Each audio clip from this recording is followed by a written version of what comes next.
webinars called Urban Breakfasts, and today's webinar, our topic is Change We Need, and that focuses on how cities can improve their climate resilience through infrastructure development to avoid the devastating losses that come from natural disasters. So one quick thing before we move on, as usual, at the end of this session, there will be a Q&A period, questions and answers. And that's where you'll have the chance to present your questions to the speakers today. And that will be useful for you in case you have a question that's not covered during the webinar, which, being that climate change is a very expansive topic, is a high probability that we won't get to all the topics in just 30 minutes. So if you do have a question, make sure you put that question in the Q&A box, which is at the bottom of the screen under our floating heads here. And we'll collect those and we'll go over them at the end of the session. For everything else, there is a chat box, as I'm sure you've used Zoom before. There's a chat box on the other sidebar, and that's where all the other conversation will be during the session. So let's get to it.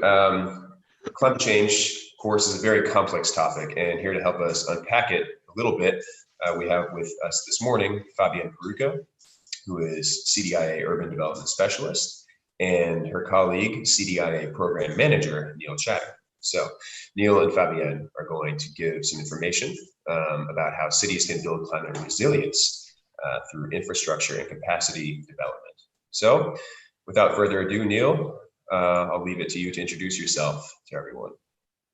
Hey, good morning, everybody. Great to be with you today. Yeah, my name's Neil Chatter. I'm Program Manager for CDIA. It's a role I've been doing for the last 4 years or so, normally based in Manila, but currently in the UK for a while. But good to be linking up with you. Thanks, Neil. And Fabienne, good morning. How are you today? Hey, good morning, everyone. So I'm Fabienne Peruca. I'm Urban Development Specialist in CDIA. I've been with CDIA for the past 2 years, enjoying it very much. And I'm joining from Tbilisi in Georgia, Caucasus. So CDIA is actually covering quite a number of countries. Nice. What brings you to Georgia right now? Work. There you go. Yeah, it's a good thing you happen to get stuck in Georgia where you need to be doing work right now. So when the pandemic locked things down. A wonderful city to be stuck in. Right. She's not complaining. No. Okay. So thanks for joining us, Neil and Fabienne. We would also love to know a little bit about the attendees who are joining us today. So like we did last week, we're going to do a quick poll. There's an online survey, and what you'll do is you check the chat box right now, and there should be a link to a website called slido.com, S-L-I-D-O. And what you do is just grab your phone, go to slido.com, and then you enter the code at the home screen, UB3, and that's the code for the survey we're going to do during this Urban Breakfast. So basically, we just want to ask a few questions, see where you're from and what brings you here this morning. So there we go. We got the screen sharing going on. And let's see, anybody who wants to add some answers to the poll, you can go ahead and do so right now. There we go. All right, I'll do it too. We can all do this together. Yeah, so you can see right there, there's the link, slido.com, and the code is hashtag UB3. Okay, well, someone from New York. Very cool. Early in New York. Where in New York? Cool. Let me add my answer here too. Really late in the evening there. Oh yeah, that's right. UB3. Philippines, very cool. London. Wonderful. London. Nice. INN. Let's see how fast it takes my answer to get there. There we go, Hanoi. Yeah, excellent. It works. Whoa, Copenhagen originally, but now in Hanoi. I think I know who that is. That's our colleague. Thank you for tuning in. Cool. All right. Yeah, we have some people from all over the world right now. That's pretty cool.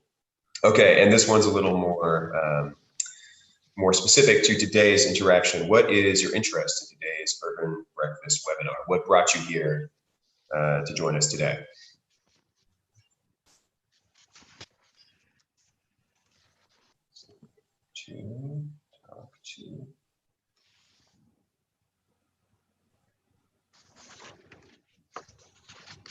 Okay, almost done with my answer.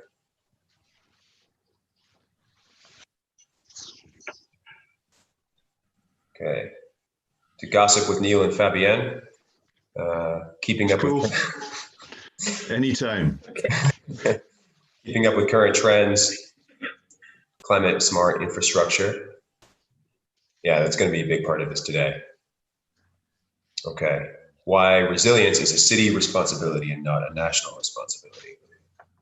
Sustainable infrastructure, best practices. Very cool. Okay. Oh yeah, and also CDIA, they put out a bi-monthly newsletter that has the full rundown on all their projects and what their urban development specialists are up to, where they're working. So that comes out, I believe the next one is at the end of this month. So yeah, if you'd like to receive that newsletter and see what CDIA is up to, put your email address there. We're going to turn off the screen sharing so nobody else will see your email, so don't worry. So just drop your email in there and you'll get the newsletter at the end of the month. Okay, well, it's time to move on to the conversation. So I'll just kind of set the stage a little bit. So the Asia Pacific region is now experiencing an increase in extreme weather events, and they're also coping with the long-term effects of climate change while at the same time trying to raise the living standards of urban residents. So as far as I understand it, that is why climate change mitigation and adaptation practices are some of the prime focuses of CDIA's work. So with that in mind, Fabienne, could you summarize the problems and challenges that cities are currently facing as a result of climate change? Sure. It's not an easy question. There's a lot to talk about. Dive right in. Yeah, I mean, actually, as you just mentioned, I mean, cities in Asia Pacific are they are coping with the impact of climate change, and at the same time, they are trying to raise the living standards. So what you've just said is actually one of the big challenge, because as everywhere, they are experiencing, you know, temperature increase, heat stress, frequent heat waves, but also rising sea levels, given the geography of the region. That's a real challenge. Also change in rainfall patterns, river flooding, also some more frequent periods of drought and water scarcity. And in some places in Asia, also more cyclonic activity and coastal flooding. So actually the region is experiencing more than half of the natural disasters worldwide. So it is really something that cities are facing today. At the same time, cities are also responsible for 75% of the region's carbon emissions, and this is due to, you know, increasing vehicle dependency, road traffic, also more energy demand for construction, for the industry, and also the increasing rate of urbanization. So actually, the climate change exacerbates the shocks and stressors in cities. So unplanned urbanization presents a risk for greenhouse gas emissions, and it also enhances the vulnerability of to climate change and other shocks. And that impacts on, you know, socioeconomic aspects. So for the vulnerable communities living in informal settlements, the infrastructure is unevenly distributed, and it's increasing poverty. There's a high degree also of social inequality in income and access to basic services. And it has also an impact on the degradation of natural environment and all the impact on ecosystem services, you know, the green cover, the deforestation, air pollution that in Asia we're experiencing, some water bodies completely choked. And also, I think we need to mention that it also impacts on governance and all the political and institutional aspects, because there are now many constraints to raise and allocate resources. It's limiting the ability of local governments also to achieve their policy ambitions and to achieve some fiscal targets.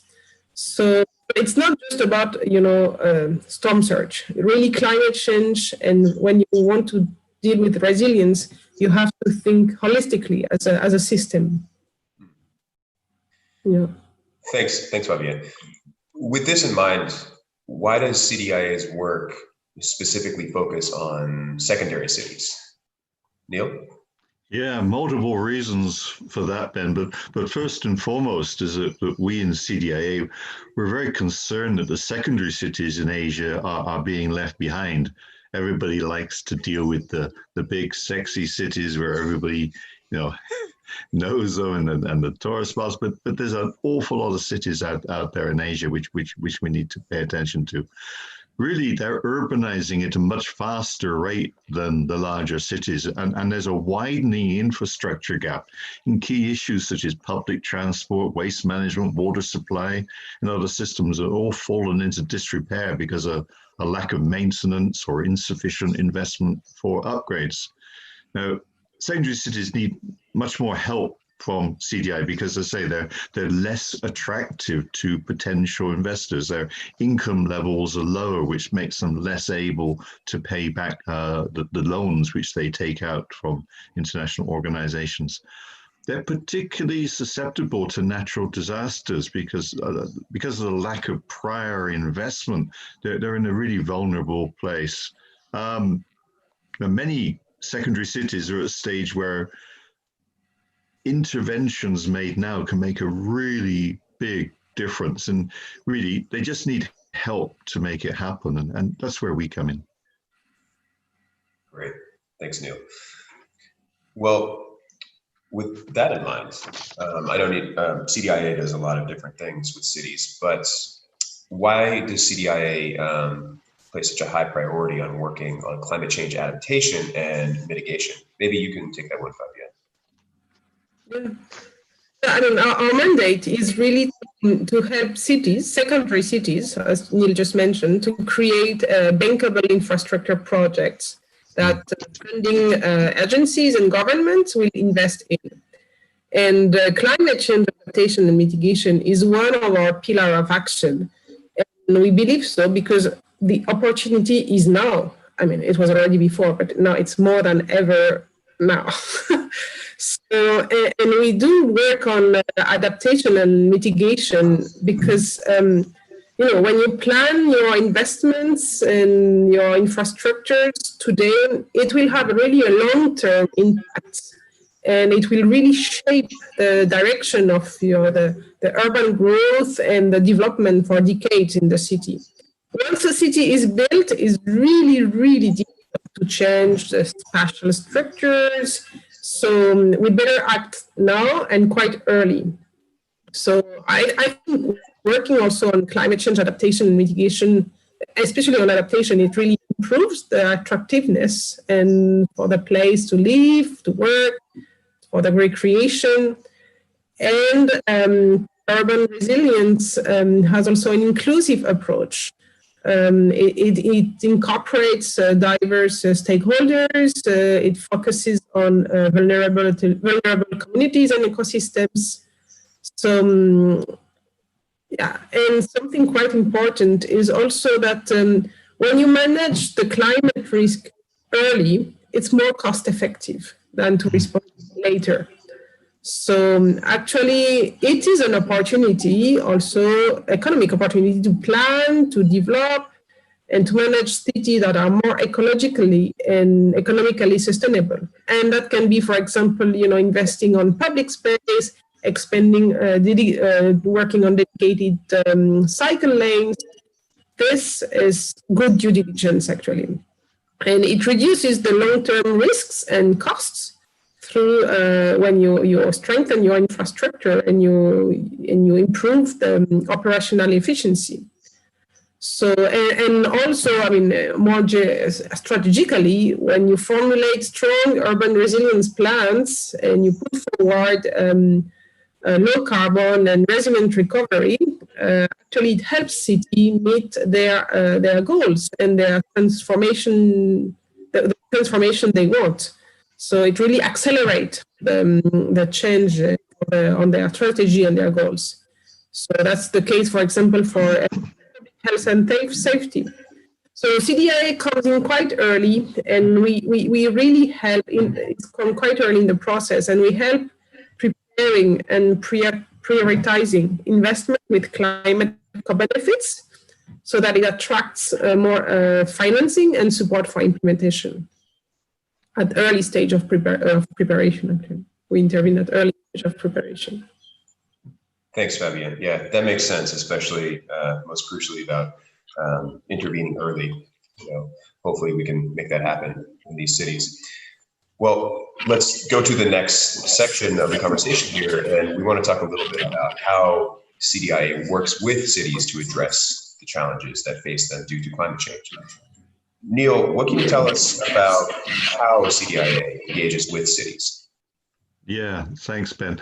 Yeah, so look, CDIA, the very essence of CDIA is that, as you say, we work very closely with cities, and our aim is to help them to achieve their dreams and aspirations. It's important. Our focus is always on the city, not so much on the downstream agency. We're all about the city, working with the city, helping them go forwards. And I think this is one of the key things which differentiate CDIA is this approach. Now, when we work, our target is always that we spend 90% of our technical assistance activities actually in the city, working with city officials in their offices. Now, that's clearly a very difficult thing for us to do at the current time, but we're doing everything we can through webinars and discussions and video conferences such as this to maintain those links, because that's everything for CDIA. Now, from day one, we work very closely with the mayor or the commissioner to identify the priority projects and help them to formulate the bankable projects. We introduced the concepts of urban resilience in climate change really at the very start of our city partnerships. When we first meet the mayor, we'll bring the subject up then. And as the project gets going and as we kick off the process, at inception stage, we often hold urban resilient workshops, and we call in city officials to address the concepts, get an interaction going to see what their concerns are, get their early input and their ownership of the whole process. But the workshops have worked out surprisingly well. We weren't quite sure how they were going to go when we first started, but we were working with the mayors in Dushanbe and in Jalandhar over in the Punjab. And the mayors got really enthusiastic about it, and they brought in people from all departments. We were sitting there with the fire department, the health authorities, and it was terrific to sit and have a workshop with the ideas floating backwards and forwards as to how the city can change and adapt to take account of climate change. And this is really cool. And it's something which we're determined to carry on with. And it's a great way of working with the cities. Yeah, that's very cool to see so many different bodies taking it seriously. Yeah, it's great, actually. Yeah. So, Fabienne, could you tell us a little bit about how, when you're doing all this work, how you mainstream climate change in your projects? Yes, because actually, sorry. We work upstream, so we are a bridge between the city and the financing. So we have still the flexibility to take quite a broader and integrated view of urban risk and resilience when we design projects with the cities. So first, we mainstream climate change, adaptation and mitigation when we scope and identify the project. So there's a field assessment. This is what Neil was also saying when we meet the mayor, the commissioner. And very early on, we start with an initial climate screening at the scoping phase when we initiate discussion with many stakeholders. And then when we prepare the terms of reference for the project, for the preparation study, we explicitly consider the climate stressors and we require carbon footprint analysis. And I have in mind, for example, a project that we did in Matara in Sri Lanka, which is a secondary city at the south of Sri Lanka, southern part of Sri Lanka, very vulnerable to climate change, with changing rainfall pattern, rising sea levels, also subject to tsunami and so on. So we were looking at relocating a bus terminal that was really close to the beachfront. And in a few years, this bus terminal, I'm not sure it will be there. And to upgrade also the drainage system. And we were looking at investments on solid waste management to reduce actually emissions and improve the overall livability of the city. So in Matara, very early when doing the scoping, we included the climate aspects in the identification of the project. Then second step, I think is assess the vulnerabilities in the system. And we sometimes do climate risk and vulnerability assessments to understand the risk and that results from the threats and the intensities. And this is something we did recently last year, actually, in Cambodia, which is also a very vulnerable country to climate change. And we did that in secondary cities of Battambang, Kratie, and Kampot. So there was a thorough review and an analysis of all the past events. We prepared the future scenarios, mapped the vulnerable areas, and also host stakeholders consultation. It's not just literature review, we ask also at the local, at the provincial level, what are they facing in their day-to-day life. And then based on this analysis, then we could propose some adaptation options for flood protection and urban renewal. And this is something that really shaped the project and the investment based on this analysis. And then I would say that we mainstream climate change when we prioritize and we design the project. And that comes with the multi-criteria analysis. We prioritize also actions and investments that will have some impact, some transformational change. And more technically, the specifications and the preliminary designs of planners and engineers, we ask them to consider the risk and vulnerabilities and to propose alternative design approaches or some mitigation measures as well. Maybe Neil, I remember you had a great project you like in Tajikistan also, if you want to. Yeah, that's my favorite project of all time, Fabian. I love that. Up in the mountains of Tajikistan, brilliant project. Yeah, thanks. Look, Tajikistan is really one of the most vulnerable countries to climate change in Central Asia. The changes to the weather patterns and temperature have impacted on the glacial melting, leading to increased river flows. Also, surface waters deteriorated quite badly due to weather-induced landslides, which is increased turbidity. The turbidity in the water gets into the city because at times of drought in Tajikistan and water shortage, they actually release the water from the river directly into the distribution system.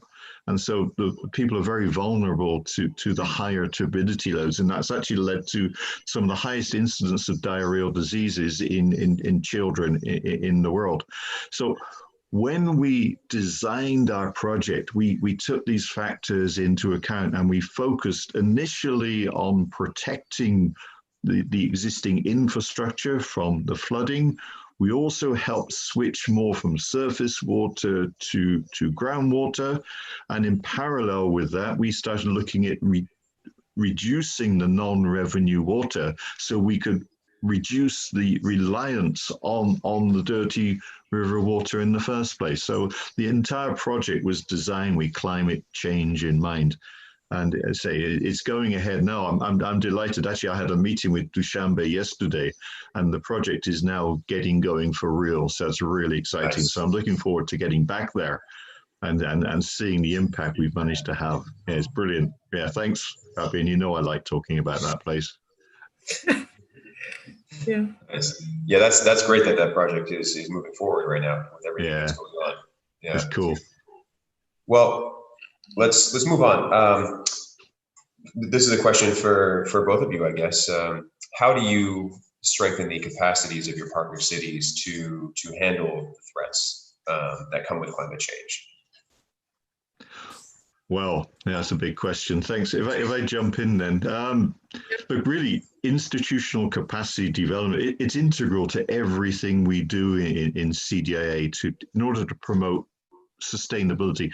There's no point coming along designing and implementing infrastructure. The systems are not in place to actually look after it, maintain it as we go forwards. Otherwise, you find it all ends up being worthless. So we take the approach of ensuring that the cities have the capacity to take care of the infrastructure. Now, for each project we carry out, we develop institutional capacity roadmaps. It's very difficult for us in the time we're involved with a city to have significant institutional change. But if we always give them a roadmap, a short, a medium, and a long-term program, which they can follow to build up their capacity. Now, within our roadmap development, we always include an assessment of the city's adaptive capacity, so we can identify the major issues that the city is facing in terms of climate resilience and identify the bottlenecks in order to effectively incorporate disaster and climate risk considerations in the whole decision-making process. We have to give them that capacity, and that's critical for us. In parallel to that, we also develop lots of knowledge products and publications so we can share the lessons from the projects we've already carried out and the experiences we've had of good practices to date. So sharing what we've learned is critical for us. I think I know why you brought that up. You have some new knowledge products that have been, were they published this month, or are they being published next month? When are they coming out? I think they're being published today, Ben. Today? Well. Yeah. Let's see. So these knowledge products, let's see. I think I read a little bit about these. They're about a river rehabilitation project in China. Yeah. Indeed, yeah. Yeah. Okay, let's see. So what we're going to do, I think we have a link. We can put that in the chat box. And that way, if anybody's interested in what those knowledge products are, you can see the breakdown of those there.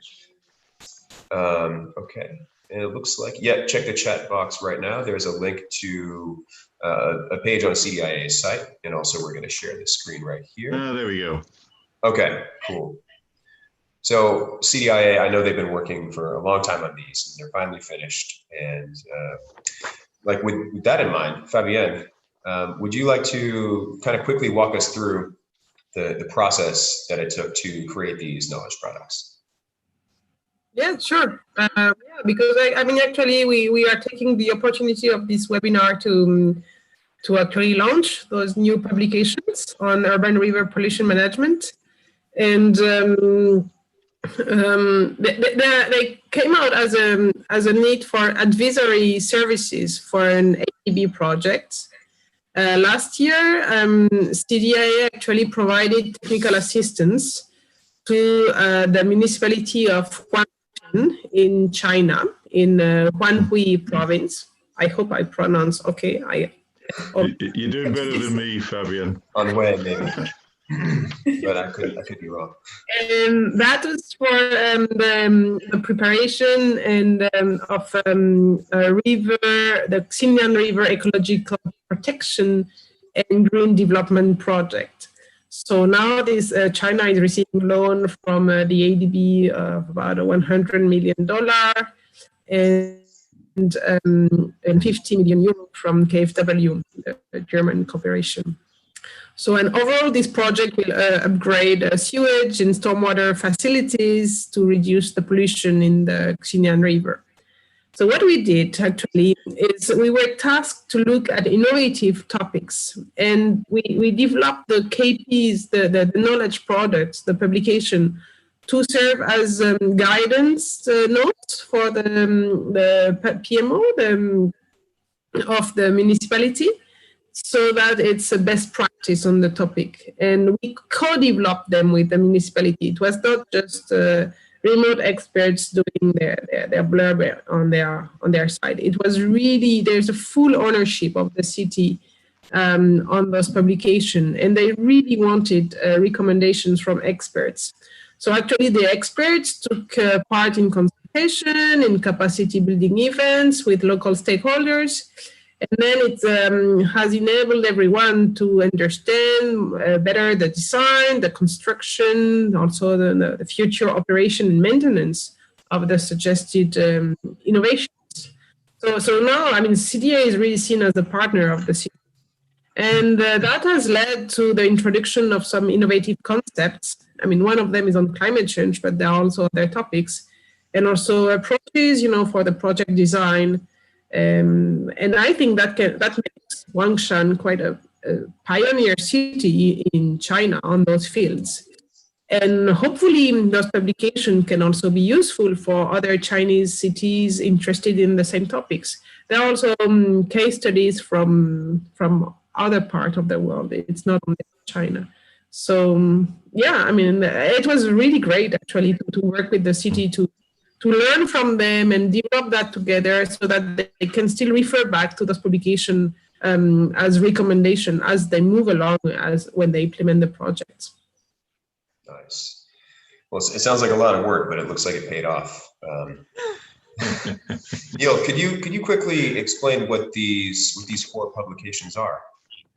I'll do my best, Ben. But yeah, it's great to have the opportunity today to officially launch them. These have been a while in the making, and it's great to get to the point today and to be able to share it with everybody. You say 4 of them. Quite long titles, but let's start. We got the climate change adaptation and mitigation with risk management through integrated project design. I think that's a great one for today, considering the topic.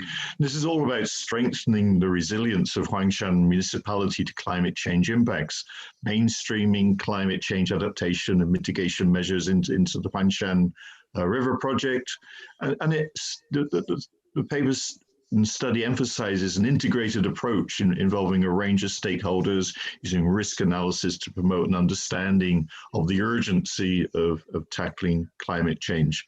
We then got the environmental health and safety management for industrial parks, and that's designing web-based solutions. This is all about the development of an innovative online approach to environmental health and safety management for industrial parks. In Huangshan municipality, and we're hoping it will provide a model for other industrial parks or cities which would want to implement similar measures. Cost-effective environmental management and networking ICT solutions, where we're looking at the potential to use ICT solutions and network systems to improve environmental management and monitoring of both industry and ecosystems. And it highlights the cost effectiveness and advantages of data sharing, integrated and separate ICT systems, and the use in urban management, cloud platforms, and this sort of thing. And the last one, the urban first flush stormwater pollution management, innovation designs for small and medium-sized cities, a really important one, and one close to my own heart, where we're looking at ways to address the first flush impact. And it's based on a pilot project we did in Shay County of Huangshan municipality. Is one of the key secondary cities there. As Ben mentioned, these KPs are now available on our website and through the link here today. But also, we publish lots of KPs and other publications. We got one coming up soon on education and innovation. And we got another one all about urban mobility, which is going to come out of the work Fabienne's doing in Tbilisi. So we publish these on our website from time to time. So please dip in, have a look and see what we're up to. But yeah, delighted to be officially publishing these today. So thanks for the opportunity, Ben. Mm-hmm. How long did it take to write these? Like, was it a long process to go through all the drafts and everything? Gosh, it started off because it's probably over. The process started about a year ago, actually, because we firstly did a lot of work with the cities, and it built up to the downstream loan, which is being covered by ADB then. And as we were doing that, we were thinking, hey, there's some good stuff here. Maybe we should be sharing it. So late on in the project preparation, we decided to put in more effort and produce these. So yeah, it's been ongoing for some months. Probably the last 6 months has been quite intensive. And we also published in Chinese. Oh, yes, Mandarin. I forgot to mention that. Chinese. Yes, I forgot the bilingual aspect. Yes. Yeah, that's awesome. Well, congratulations. Must feel Thank nice you. to finally get the finish line. Well, it's great being able to produce stuff even despite pandemics and everything like this. Is with the right attitude and with less traveling and more time to sit down and type, no excuses. So, and yeah, good theory. Yeah. Well, we have a little bit of time now for questions and answers, and let's see, we have a few questions that people have submitted during the session here. Let's go ahead and read one from Don Ramos. And he is asking you two, how do you ensure that all sectors are represented? As we are focusing on cities with different actors with divergent interests and varying needs, how do you make the process more participatory? And how do you develop the capacity of these actors and LGUs in cities? Yeah. I mean, I can start if you want. It's true that all sectors are represented, and that's actually the challenge when we come in the cities. And we arrive in the city and we start speaking with the different actors, and everyone, and there's a lot of needs. I mean, you need to address the roof of the market, the stormwater facilities, the solid waste management, the urban mobility. So there's a lot to look at. So initially we take a broader view, and at the scoping phase, we already narrow down a little bit after speaking with the different departments. We've, of course, with the executive also of the city, the mayor or the commissioner. And we also involve private sectors when needed, NGOs that are active in the cities. And then our work actually is to help the city prioritize, because with the amount of money that a government or an international bank is ready to invest in, at one point we need to narrow down and prioritize what really is important for the city, what has an environmental and social impact, what will improve governance, what will improve climate adaptation, and so on, and what will also, of course, respond to the needs of the citizens. So this is why we are also embedding our team within the city for so long, because it enables them to become friends with the city staff, and they have a day-to-day interaction, not just with one single person, but they will talk to the tourism department, the green space department, they will go in the field, they will meet some communities. So this is really field work, actually. And then how we make the process more participatory. This is a challenge, of course. I mean, this is something we are all trying to address. As much as possible, we involve many stakeholders in the process, and at the very beginning, we do kind of a stakeholders mapping. So we know who we are going to consult, who needs to be involved in specific milestones in the project, in key workshops. We consult them. But stakeholders mapping kind of give us a little bit the picture and the landscape of people who have to be consulted and involved in the project. I don't know, Neil, if you want to. I think the only thing I'd like to add is that that's where our inception stage urban resilience workshops also come in. Often we go into a city expecting to be looking at one aspect, and then the mayor has brought in the transport guy, and it turns out he's got a whole different problem. So while we can't necessarily always deal with it in that same project, it does give us the opportunity to start thinking about a second future project covering different areas in the same city. Yeah, it's a challenge, but.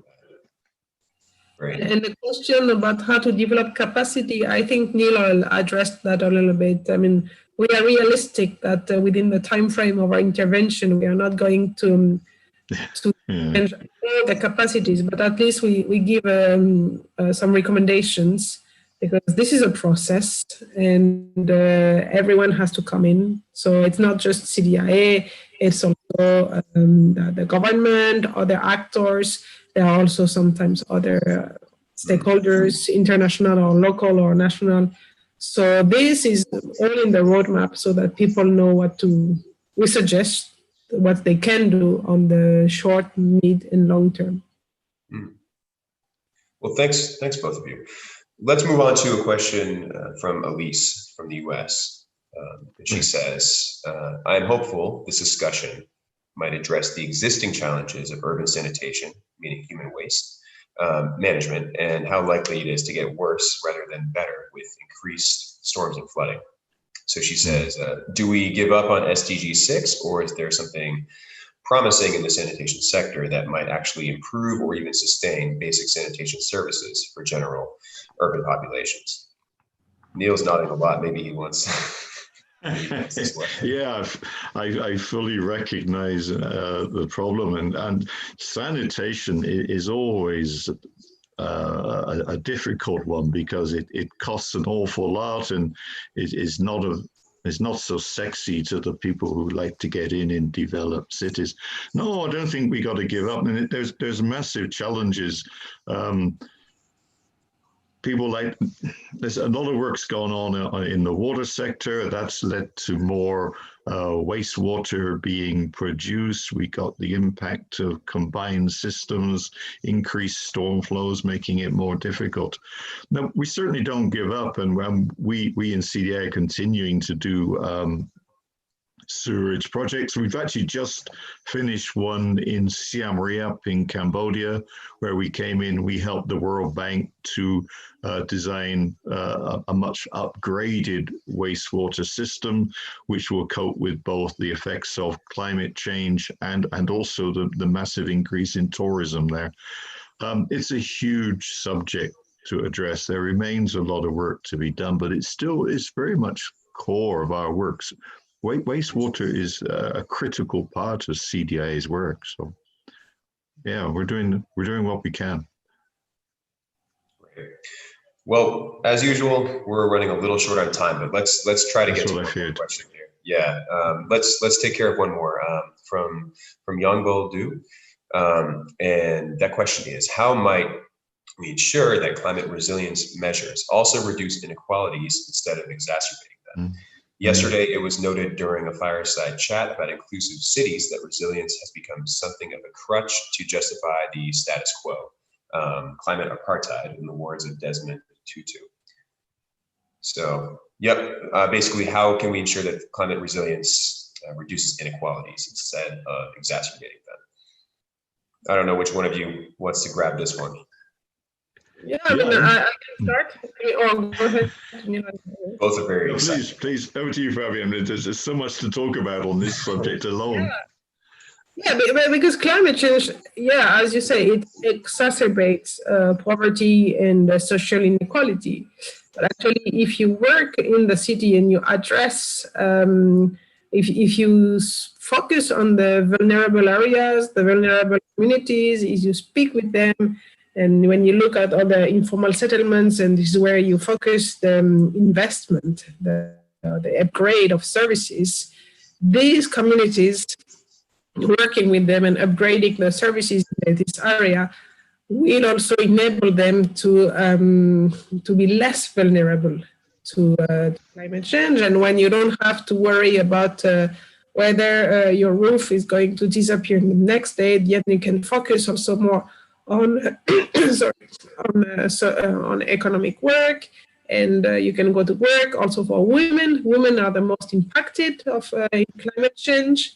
So there's a very, very, very big social aspect actually when we work in urban resilience, and that means you need to have targeted intervention. You need to consider that from the very beginning, and when you design your infrastructure, it's not just hard work. There's a lot of soft components that you consider when you plan and you design the project. And that is addressing specifically the vulnerable people and also women. Yeah. I mean, more often than not, you'll find the vulnerable people are in the areas most affected by, for instance, flooding. They tend to live by the river banks, on floodplains, this sort of thing.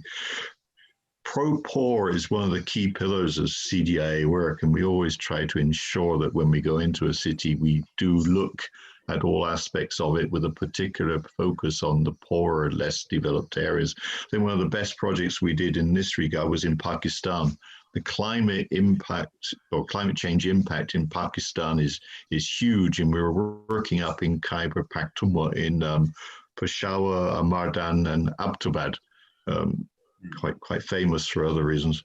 But there we were identifying measures we could take, particularly in relation to flooding and sort of the sponge cities or approaches we were taking. We're directly addressing vulnerable people's problems. Well, thanks both for your answers on that question. And I know there's some more questions, which unfortunately we don't have time for right now, but as what usually happens, we take the other questions and we send them to the panelists, in this case, Neil and Fabienne, and they will read them and respond to you via email. So don't worry if we didn't get a chance to get to you right now. Well, as usual, time got away from us a little bit. That's okay. Thank you very much for joining Neil and Fabienne for this urban breakfast. I had a good time. I hope you did as well. As we wrap up here, we'd also like to make sure we thank CDIA's funders and supporters, and they include the Asian Development Bank, the French Development Agency, European Union, and the governments of Austria, France, Germany, and Switzerland. And oh, it's Fabienne's son, it looks like. Thanks for joining. One quick note for city officials, if there's any city officials who joined us today. If you would like to apply for CDIA's project preparation support, you can do that. There should be a link in the chat right now at CDIA_info@cdia.asia. So you can reach out to Neil and Fabienne and the rest of the team there, and hopefully please do take things forward. Yeah, Neil would love to talk to you. Remember, next Thursday, October 29th, is the last Urban Breakfast. So we look forward to seeing all of you there, and that will be same time, same place, right here on Zoom, 11 a.m. GMT +8, which is Manila time. And on that last webinar, we'll be joined by Brian Kapati, who is an urban development expert. He was on the last Urban Breakfast, and ADB's youth project designer Ming Wen, and ADB's youth-led researcher or research advisor. His name is Lee, about how to mainstream youth participation in city planning and development. And one more thing, the Better My City photo contest, which has been running all month, that actually closes tomorrow. The deadline to submit your photos is tomorrow at 11:59 p.m. GMT +8 Philippines time. So you've got one more day to send in your photos, and we look forward to seeing all of those. Those photos are if you have any vision for improvements that you think can make your city a more livable and resilient place. You take a picture, edit them quickly on your phone, and submit it through the Google form. It's very quick, very easy. So check the link in the chat box right now for details on how to enter that.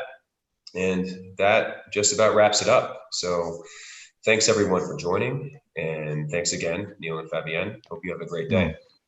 Thank you, Ben. Thanks, everybody. Great. Wish we had more time. Yep, always runs out.